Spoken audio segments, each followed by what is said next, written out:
अनूपपुर में कमलनाथ के काफिले पर पथराव पर कांग्रेस ने बीजेपी पर हमला बोला है। के मिश्रा ने ट्वीट किया। उन्होंने लिखा कि कमलनाथ के सामने बीजेवाईएम का विरोध प्रदर्शन, कार पर पथराव, सरकार की शह पर हुई प्रायोजित हिंसा, परिणाम भुगतने होंगे। के मिश्रा ने लिखा, गांधी की हत्या विचारधारा का चरित्र एक बार फिर सामने आया। शिवराज जी प्रदेश को कहां ले जाना चाह रहे हैं? तो एक दिन पहले कमलनाथ पर एफआईआर और उसके बाद अब कमलनाथ के काफिले पर पथराव की तस्वीरें कैमरे में कैद हुई हैं। नतीजा, कांग्रेस अब बीजेपी पर हमलावर है।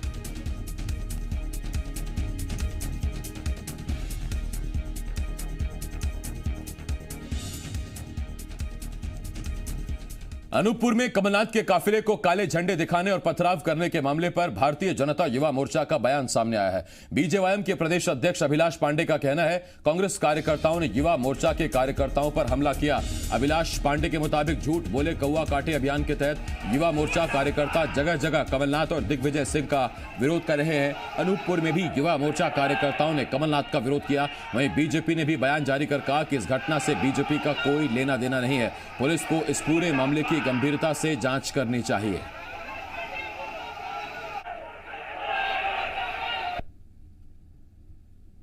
अनूपपुर के अंदर भी नौजवान साथियों ने कमलनाथ से प्रश्न खड़ा किया कि आप 4,000 रुपए बेरोजगारी भत्ते की आपने जो वादा किया था उसका वादा क्या हुआ।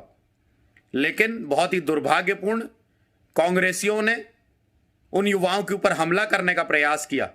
हम पुरजोर विरोध करते हैं और लगातार हमारा अभियान जारी रहेगा।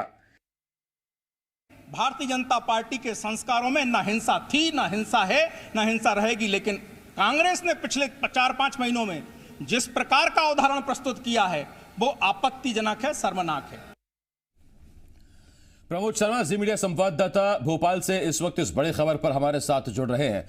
प्रमोद, झूठ बोले कौवा काटे तक तो स्थिति ठीक है, लेकिन अगर काफिले पर पत्थर पड़ने लगे तो फिर स्थिति चिंताजनक है। बिल्कुल, देखिए उपचुनाव है और उपचुनाव में के दौरान कमलनाथ का ये दौरा चल रहा है। देखिए कांग्रेस हमलावर हो गई है इस पूरी घटना को लेकर, और जैसे ही कांग्रेस हमलावर हुई, देखिए बीजेपी ने स्थिति भांप ली और बीजेपी तुरंत इस घटना से किनारा करने लगी। लेकिन गौर करने वाली बात यह है कि तस्वीरों में साफ देखा जा सकता है कि जो पत्थर फेंकते हुए जो कार्यकर्ता नजर आ रहे हैं वो हाथों में बीजेपी का झंडा लिए हुए हैं, बीजेपी की तौलिया लिए नजर आ रहे हैं।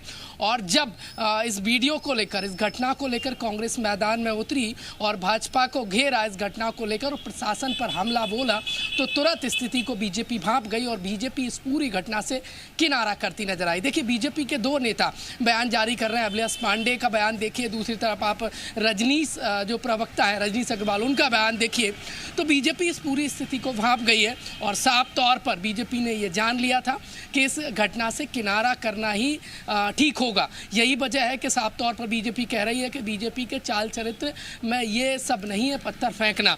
अब बीजेपी किनारा कर रही है और साफ तौर पर कांग्रेस आरोप लगा रही है कि बीजेपी डरी हुई है। लगातार कमलनाथ के जो कार्यक्रम है, सभा है, वहाँ पर बड़ी तादाद में लोग इकट्ठा हो रहे हैं और बीजेपी इससे हताश है और डरी हुई है। यही वजह है कि उन पर ये हमला किया गया। देखिए ये पूरा घटनाक्रम बीजेपी पर भारी पड़ता नजर आ रहा था और इसके बाद बीजेपी का बयान आया। मतलब साफ है, ये घटना देखिए साफ बयां कर रही है, तस्वीरें झूठ नहीं बोल रही हैं कि जो कार्यकर्ता है वो पत्थर फेंकता नजर आ रहा है, हाथों में बीजेपी का झंडा है, बीजेपी इससे किनारा कर रही है। मतलब साफ है, सियासत फिलहाल तेजी से हो रही है। कांग्रेस आरोप लगा रही है और उन आरोपों को निराधार बीजेपी बता रही है। बीजेपी निष्पक्ष जांच की मांग कर रही है।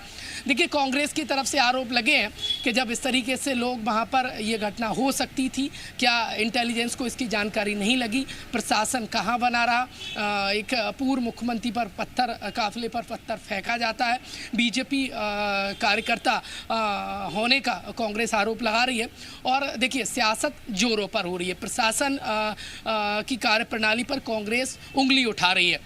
अब देखने वाली बात यह है कि बीजेपी इस पूरे मामले से किनारा कर रही है और निष्पक्ष जांच की मांग कर रही है, क्योंकि देखिए उपचुनाव दोनों ही पार्टियों जांच की बात उसी पर सवाल है प्रमोद, और सवाल यह है कि जो शख्स उस बीजेवाईएम के काफिले में से काफिले पर पत्थर बरसा रहा है या ईंट बरसा रहा है, उसकी तस्वीर कैमरे में भी कैद हुई है और वो तस्वीर हम भी दिखा रहे हैं। क्या इन तस्वीरों के बाद भी कोई कार्रवाई अब तक उस शख्स के खिलाफ हुई है या फिर नहीं? देखिए, जो जानकारी अब तक मेरे पास आई है उसमें अब तक कोई भी कार्रवाई नहीं हुई है और कांग्रेस साफ तौर पर कह रही है कि अब तक कोई कार्रवाई नहीं हुई है। मतलब साफ है, प्रशासन की सह पर ये पूरा घटनाक्रम हुआ है और बीजेपी भले ही कह रही है कि निष्पक्ष जांच होना चाहिए, बीजेपी का कोई भी कार्यकर्ता वहाँ मौजूद नहीं था, पर कांग्रेस साफ तौर पर आरोप लगा रही है कि जो कार्यकर्ता थे उनके हाथों में बीजेपी की तौलिया थी, बीजेपी का झंडा था। अब देखने वाली बात ये होती है कि प्रशासन कब तक जांच करती है और जो लोग पत्थर फेंकने वाले उन पर कार्रवाई कब तक होती है। बहुत धन्यवाद इस तमाम जानकारी के लिए।